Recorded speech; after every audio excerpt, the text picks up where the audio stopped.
गांव की पगडंडियों पर हल्की धूल उड़ी हुई थी। आम के पेड़ों से टपकते पके हुए फलों की मीठी सुगंध हवा में घुली थी। सामने छोटे से कच्चे मकान के आंगन में रामनाथ बैठे थे, जिनकी आंखों में गर्व और दर्द की मिश्रित छाया थी। उनके बेटे अमन को विदेश जाना था, एक बड़े शहर में नौकरी करने, पैसे कमाने और परिवार के हालात सुधारने के लिए।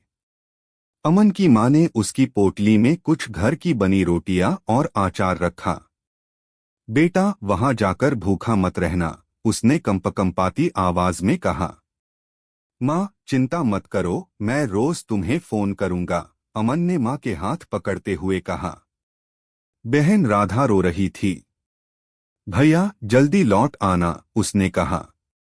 अमन ने बहन के सिर पर हाथ फेरा और अपने पिता के चरण स्पर्श कर गाड़ी की ओर बढ़ा। गांव की मिट्टी की सौंधी खुशबू उसे रोक रही थी, पर सपनों की डोर ने उसे खींच लिया था। विदेश में पहला दिन अमन के लिए अजीब था। ऊंची ऊंची इमारतें, तेज रफ्तार से भागती जिंदगी और हर तरफ अजनबी चेहरे। उसे ऐसा महसूस हुआ जैसे वह किसी और ही दुनिया में आ गया हो। नौकरी एक होटल में थी, जहां उसे वेटर का काम करना था। पहला दिन ही कठिनाइयों से भरा था, नई भाषा, नए लोग और नया माहौल। वह समझ नहीं पा रहा था कि लोग क्या कह रहे हैं। कई बार उसे डांट भी सुननी पड़ी। शाम को जब वह अपने कमरे में पहुंचा, तो बिस्तर पर बैठते ही उसकी आंखों में आंसू आ गए। गांव की वह खुली हवा, मां के हाथ का खाना, दोस्तों के साथ बिताए पल, सब कुछ याद आ रहा था। पर अब लौटना संभव नहीं था। दिन बीतते गए और अमन का संघर्ष बढ़ता गया। वह रोज सुबह जल्दी उठकर होटल जाता, ग्राहकों की सेवा करता और फिर थका हारा अपने कमरे में लौटता। लेकिन यह नौकरी उतनी आसान नहीं थी जितनी उसने सोची थी। एक रात की बात थी। होटल में काम करते हुए अमन की तबीयत अचानक खराब हो गई। तेज बुखार के बावजूद उसे काम करना पड़ा, क्योंकि छुट्टी लेना संभव नहीं था। उसे लगा जैसे वह एक मशीन बन चुका हो, जिसमें न भावनाएं बची थीं, न ही आराम। क्या यह वही जिंदगी थी जिसका मैंने सपना देखा था? अमन खुद से पूछता।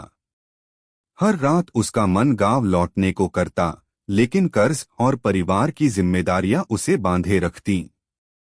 विदेश में रहते हुए अमन को 4 महीने हो चुके थे।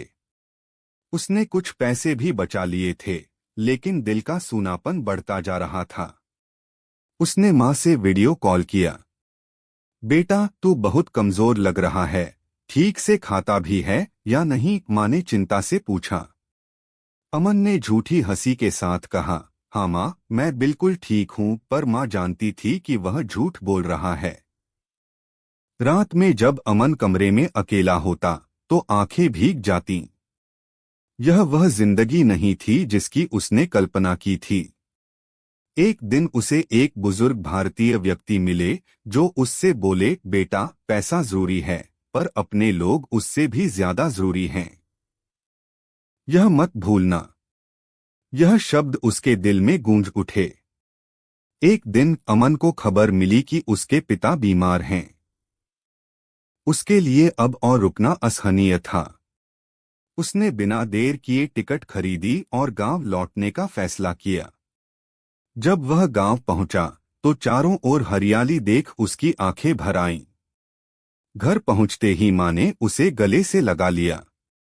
बहन और पिता भी भावुक हो गए। अमन को एहसास हुआ कि असली सुख अपनों के साथ रहने में है, न कि दौलत के पीछे भागने में। अमन ने अब तय कर लिया कि वह यहीं रहकर मेहनत करेगा। भले ही पैसे कम मिलें, पर परिवार का साथ रहेगा। उसने सीखा कि जीवन का सबसे बड़ा धन प्रेम और अपनापन होता है। जो खुशियां अपनों के साथ मिलती हैं, वे दुनिया के किसी कोने में नहीं मिल सकती।